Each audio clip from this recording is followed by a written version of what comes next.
ഇന്നും യേശുവിനോടുകൂടി യാത്ര തുടരാമെന്ന ഈ ശുശ്രൂഷയിലേക്ക് താങ്കളെ സ്വാഗതം ചെയ്യുകയും കർത്താവായ യേശുക്രിസ്തുവിൻ്റെ നിസ്തുലനാമത്തിൽ വന്ദനം ചെയ്യുകയും അപ്പോൾ തന്നെ ഇന്നത്തെ ഈ ശുശ്രൂഷ നിങ്ങളുടെ ഓരോരുത്തരുടെയും ജീവിതത്തിൽ അനുഗ്രഹമായി തീരട്ടെ എന്ന് പ്രാർത്ഥിച്ചുകൊണ്ട് മുഖവരെ ദീർഘിപ്പിക്കാതെ ഒരു വാക്യം വായിക്കട്ടെ. വിശുദ്ധ മത്തായി എഴുതിയ സുവിശേഷം 18-ാം അധ്യായം 4-ാം വാക്യം വായിക്കട്ടെ. ആകയാൽ ഈ ശിശുവിനെ പോലെ തന്നെത്താൻ താഴ്ത്തുന്നവൻ സ്വർഗരാജ്യത്തിൽ ഏറ്റവും വലിയവൻ ആകുന്നു. നമ്മുടെ വാഴ്ത്തപ്പെട്ട മശിഹാ തമ്പുരാന്റെ 3.5 വർഷത്തെ പരസ്യ ശുശ്രൂഷ വേളയിൽ പരസ്യമായി പ്രസംഗിക്കുന്നത് കൂടാതെ ശിഷ്യന്മാരോടും വ്യക്തിപരമായി ചില കാര്യങ്ങൾ ഉപദേശിച്ചു കൊടുക്കുകയും പഠിപ്പിച്ചു കൊടുക്കുകയും ചെയ്യുക പതിവായിരുന്നു. ഒരു ദിവസം ശിഷ്യന്മാർ ഒരു സംശയവുമായി കർത്താവിന്റെ അടുക്കൽ വന്നു. അവരുടെ സംശയം ഇതാണ്: സ്വർഗരാജ്യത്തിൽ ഏറ്റവും വലിയവൻ ആരാണ് എന്നാണ് അവർക്കറിയേണ്ടത്. 18-ാം അധ്യായം ആരംഭവാക്യം മുതൽ നമുക്കത് മനസ്സിലാക്കാൻ കഴിയുന്ന കാര്യമാണ്. കർത്താവ് ഉടൻ തന്നെ ഒരു ശിശുവിനെ വിളിച്ച് അവരുടെ നടുക്കെ അവിടെ നിർത്തി, അല്ലെങ്കിൽ അവരെ കാണുക അവിടെ നിർത്തി. എന്നിട്ട് അവരോട് പറയുന്നത് 3-ാം വാക്യത്തിലുണ്ട്: നിങ്ങൾ തിരിഞ്ഞ് ശിശുക്കളെ പോലെ ആയി വരുന്നില്ല എങ്കിൽ സ്വർഗരാജ്യത്തിൽ കടക്കയില്ല എന്ന് ഞാൻ സത്യമായിട്ടും നിങ്ങളോട് പറയുന്നു എന്ന് പറഞ്ഞു. അതിനുശേഷമാണ് പറയുന്നത് ശിശുവിനെ പോലെ തന്നെത്താൻ താഴ്ത്തുന്നവരായിരിക്കണം എന്ന്. ഈ സംശയവും കൊണ്ട് ഇവർ കർത്താവിന്റെ അടുക്കൽ വരുവാനും ഒരു കാരണമുണ്ട്. ഇവർ പലപ്പോഴും തമ്മിൽ വലിയവർ ആർ എന്ന തർക്കത്തിലായിരുന്നു എന്ന് തിരുവചനത്തിലൂടെ നമ്മൾ പഠിച്ചിട്ടുണ്ടല്ലോ. അവർക്കൊരു കാര്യം ബോധ്യമായി കാണും: ഇവിടെ എത്ര വലിയവനായാലും, ഏതെല്ലാം പദവി അലങ്കരിച്ചാലും, എത്രയൊക്കെ സമ്പാദിച്ചു കൂട്ടിയാലും അതെല്ലാം ഇവിടെ ഇട്ടിട്ട് പോകേണ്ടി വരും. എല്ലാ പദവികളും ഇവിടെ മാത്രമേ ഉള്ളൂ, അങ്ങോട്ട് ഒരു പദവിയും കൊണ്ടുപോകാൻ ഒക്കില്ല. അതുകൊണ്ട് അവിടെ, അല്ലെങ്കിൽ സ്വർഗരാജ്യത്തിൽ ഏറ്റവും വലിയവനാ തീരുക എന്നത് നല്ല കാര്യമല്ലേ? അതിന്റെ സംശയം ഒന്ന് തീർക്കാമെന്ന് വെച്ചാണ് കർത്താവിന്റെ അടുക്കൽ വരുന്നത്.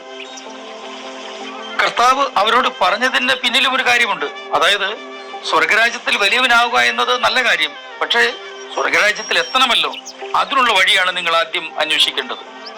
അപ്പോൾ ചിലപ്പോൾ നമ്മൾ വിചാരിച്ചേക്കാം, തന്നെത്താൻ താഴ്ത്തിയാൽ മാത്രം മതിയോ സ്വർഗരാജ്യത്തിൽ പോകുവാനെന്ന്. ശിഷ്യന്മാരെ സംബന്ധിച്ചിടത്തോളം ബാക്കിയുള്ള സ്വഭാവത്തിനും ബാക്കിയുള്ള കാര്യത്തിലുമൊക്കെ കുഴപ്പമൊന്നുമില്ല എന്ന് കർത്താവിന് മനസ്സിലായത് കൊണ്ടാണ് ഈ കാര്യം പറഞ്ഞത്. അല്ലാതെ നമ്മളൊന്ന് താഴ്മ കാണിച്ചെന്ന് വിചാരിച്ചോ, താഴ്ത്തി കാണിച്ചെന്ന് വിചാരിച്ചോ ഒന്നും സ്വർഗരാജ്യത്തിൽ പോകാൻ പറ്റില്ല എന്ന് തന്നെയാണ് എൻ്റെ പക്ഷം. ചില ആളുകളുടെ താഴ്മയും ആ കുനിഞ്ഞു നിന്നുള്ള അഭിവാദ്യങ്ങളും ഒക്കെ കണ്ടു കഴിഞ്ഞാൽ നമ്മൾ വിചാരിക്കും ഒരു ഭൂമിക്ക് അടിയിലോട്ടങ്ങ് ഇറങ്ങി പോകാൻ പോവാണോ, അത്ര താഴ്മയാ. അതൊക്കെ വെറും ബാഹ്യപ്രകടനങ്ങൾ മാത്രമല്ലേ. ഒരു കാര്യം ഉറപ്പാണ്: താഴ്ത്തുന്നവൻ ഒരിക്കലും താഴ്ത്തപ്പെടുകയില്ല. തന്നെത്താൻ താഴ്ത്തിയാൽ അവർ ഉയർത്തപ്പെടുക തന്നെ ചെയ്യും. അത് തിരുവചനത്തിന്റെ വ്യവസ്ഥയാണ്. ഏതൊരു മനുഷ്യനും ആഗ്രഹിക്കുന്നത് ഉയർന്ന പദവി, ഉയർച്ച, മറ്റുള്ളവരുടെ അംഗീകാരം, അവരുടെ ബഹുമാനം, ആദരവ് ഒക്കെയാണല്ലോ. ഇത് 3 കൂട്ടരിൽ നിന്നാണ് നമുക്ക് ലഭിക്കുന്നത്. ഒന്ന്, സ്വയം നമ്മൾ തന്നെ നമ്മളെ ഉയർത്തുക, നമ്മൾ തന്നെ പൊക്കിപ്പറയുക, നമ്മൾ തന്നെ പ്രശംസിക്കുക. ഇതൊക്കെ പലപ്പോഴും സ്വാഭാവികമായിട്ടുള്ള കാര്യം തന്നെയാണല്ലോ. നമുക്ക് മറ്റുള്ളവരുടെ മുമ്പിൽ താഴുക എന്ന് പറയുന്നത് പ്രയാസമുള്ള കാര്യമാണ്. ഒരു വാക്കിന് വിട്ടുകൊടുക്കത്തില്ല. ഒരു വാക്കിന് വിട്ടുകൊടുത്താൽ നമുക്കെന്തോ പരാജയം സംഭവിച്ചു, മാനക്കേട് സംഭവിച്ചു എന്നൊക്കെയാണ് പലരുടെയും ചിന്ത. അതുകൊണ്ട് ഏതറ്റം വരെ പോയാലും അവർ പറയുന്നതാണ് ശരിയെന്ന് സ്ഥാപിക്കാൻ അവർ ശ്രമിച്ചുകൊണ്ടേയിരിക്കും. താഴാൻ അവർക്ക് മനസ്സില്ല. രണ്ടാമതായി നമുക്ക് ഉയർച്ചയും ബഹുമാനവും ഒക്കെ ലഭിക്കുന്നത് മറ്റുള്ളവരിൽ നിന്നാണ്. ചിലര് നമ്മളെ ഉയർത്താൻ തുടങ്ങിയാൽ വാനോളം അങ്ങ് പൊക്കുമെന്ന് പറയത്തില്ലേ, എന്ന് പറഞ്ഞതുപോലെ അങ്ങ് പൊക്കും. ചില പദവികളിൽ ഇരിക്കുവാനും ചില സ്ഥാനത്ത് നമ്മൾ എത്തിപ്പെടുവാനും ഒക്കെ ചിലപ്പോൾ മറ്റുള്ള പലരും നമ്മെ സഹായിച്ചെന്ന് വരും. പക്ഷെ ഒരു കുഴപ്പമുണ്ട്, അതുകൂടെ ശ്രദ്ധിച്ചോണം. മറ്റുള്ളവർ നമ്മെ സഹായിക്കുമ്പോൾ ചിലപ്പോൾ നമ്മൾ അവരുടെ അടിമകളെ പോലെ ആയിത്തീരേണ്ടി വരും. അല്ലെങ്കിൽ അവർക്ക് ഇഷ്ടപ്പെടത്തില്ല. നമ്മൾ ഈ പൊക്കിയവർ തന്നെ ചിലപ്പോൾ താത്തിട്ടെന്നും വരും. എന്നാൽ ഏറ്റവും പ്രധാനമായിട്ട് എനിക്ക് പറയാനുള്ളത്, നമ്മളെ ഉയർത്തുന്നെങ്കിൽ അത് ദൈവമായിരിക്കണം ഉയർത്തുന്നത്. നമുക്ക് ബഹുമാനം ലഭിക്കുന്നെങ്കിലും, നമുക്ക് മാന്യത ലഭിക്കുന്നതെങ്കിലും, നമുക്ക് എന്ത് നേട്ടമുണ്ടെങ്കിലും അതെല്ലാം ദൈവത്തിൽ നിന്ന് തന്നെ ആയിരിക്കണം. അതിനുവേണ്ടി നാം ചെയ്യാനുള്ളത് ദൈവസന്നിധിയിൽ താഴുക എന്നുള്ളത് മാത്രമാണ്. കർത്താവ് ഒരു കാര്യവും വെറുതെ പറഞ്ഞിട്ടില്ല. എല്ലാം തന്റെ ജീവിതത്തിൽ നമ്മെ മാതൃകയാക്കി കാണിച്ചിട്ടാണ് കർത്താവ് നമ്മെ പല കാര്യങ്ങളും പഠിപ്പിച്ചിട്ടുള്ളത്. താഴ്മയുടെ കാര്യത്തിൽ യെശയ്യാ പ്രവാചകന്റെ പുസ്തകം 53-ാം അധ്യായം മുഴുവൻ ഒന്ന് വായിച്ചു പഠിക്കണം. 1-2 വാക്യങ്ങൾ മാത്രം ഞാനൊന്ന് വായിച്ചു കേൾപ്പിക്കാം. 6-7 വാക്യങ്ങൾ.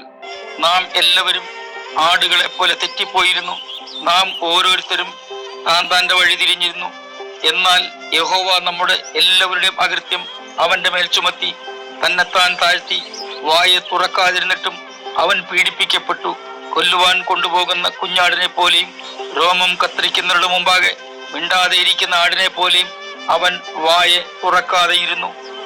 കർത്താവ് താണത് സ്വയം എന്തെങ്കിലും നേട്ടം കൊയ്യുവാനല്ല, എന്തെങ്കിലും പദവി കൈപ്പിടിയിൽ ഒതുക്കുവാനല്ല, മറിച്ച് നമ്മെ രക്ഷിക്കുവാൻ, നമ്മെ വിടുവിക്കുവാൻ.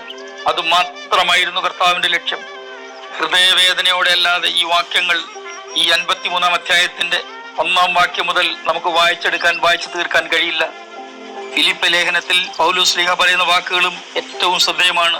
2-ാം അധ്യായം 6 മുതൽ 8 വരെയുള്ള വാക്യങ്ങൾ. അവൻ ദൈവരൂപത്തിൽ ഇരിക്കെ ദൈവത്തോടുള്ള സമത്വം മുറുകെ പിടിച്ചുകൊള്ളണം എന്ന് വിചാരിക്കാതെ ദാസരൂപം എടുത്ത് മനുഷ്യ സാദൃശ്യത്തിലായി തന്നെത്താൻ ഒഴിച്ചു. വേഷത്തിൽ മനുഷ്യനായി വിളങ്ങി തന്നെത്താൻ താഴ്ത്തി മരണത്തോളം, ക്രൂശിലെ മരണത്തോളം തന്നെ അനുസരണമുള്ളവനായി തീർന്നു. ഇതും പ്രത്യേകിച്ച് പറയണ്ടല്ലോ. കർത്താവിന് എന്തെങ്കിലും കാര്യസാധ്യത്തിനോ എന്തെങ്കിലും നേട്ടത്തിനോ അല്ല, മറിച്ച് നമ്മുടെ രക്ഷയ്ക്ക് വേണ്ടി. നമ്മെ ദൈവത്തിന്റെ സന്നിധിയിൽ ഒന്ന് ശോധന ചെയ്യാൻ ഏൽപ്പിക്കുമോ? പത്രോസ് അപ്പോസ്തലൻ തന്റെ 1-ാമത്തെ ലേഖനം 5-ാം അധ്യായം 6-ാം വാക്യത്തിൽ ഇങ്ങനെയാണ് ഓർമ്മിപ്പിക്കുന്നത്: അതുകൊണ്ട് അവൻ തക്ക സമയത്ത് നിങ്ങളെ ഉയർത്തുവാൻ ദൈവത്തിന്റെ ബലമുള്ള കൈക്കീഴ് താണിരിപ്പിൻ. അതേ പ്രിയപ്പെട്ടവരെ, ദൈവസന്നിധിയിൽ നമുക്ക് താഴാം, ദൈവത്തിന്റെ കൈക്കീഴ് താണിരിക്കാം. നിശ്ചയമായും ദൈവം നമ്മളെ ഉയർത്തുക തന്നെ ചെയ്യും. ദൈവിക പദ്ധതി പ്രകാരം വളർത്തുക തന്നെ ചെയ്യും. ദൈവിക പദ്ധതി പ്രകാരം ദൈവത്തിന്റെ വാഗ്ദത്തങ്ങൾ ഓരോന്നായി നമ്മുടെ ജീവിതത്തിൽ നിറവേറ്റിത്തന്ന് നമ്മെ സഹായിക്കുക തന്നെ ചെയ്യും. നമുക്ക് ദൈവത്തോട് ചേർന്നിരിക്കാം. സ്വർഗീയപിതാവേ, എൻ്റെ എല്ലാ പ്രിയപ്പെട്ടവരെയും അങ്ങയുടെ കരങ്ങളിലേക്ക് ഏൽപ്പിച്ച് അനുഗ്രഹിച്ച് പ്രാർത്ഥിക്കുന്നു. നശ്വരമായ ഈ ലോകത്തിനു വേണ്ടിയല്ല, സ്വർഗീയമായ അനുഗ്രഹങ്ങൾക്ക് വേണ്ടി ജീവിപ്പാൻ ഞങ്ങളെ സഹായിക്കണമേ. യേശുക്രിസ്തുവിൻ്റെ അൻപുള്ള നാമത്തിൽ തന്നെ ആമേൻ.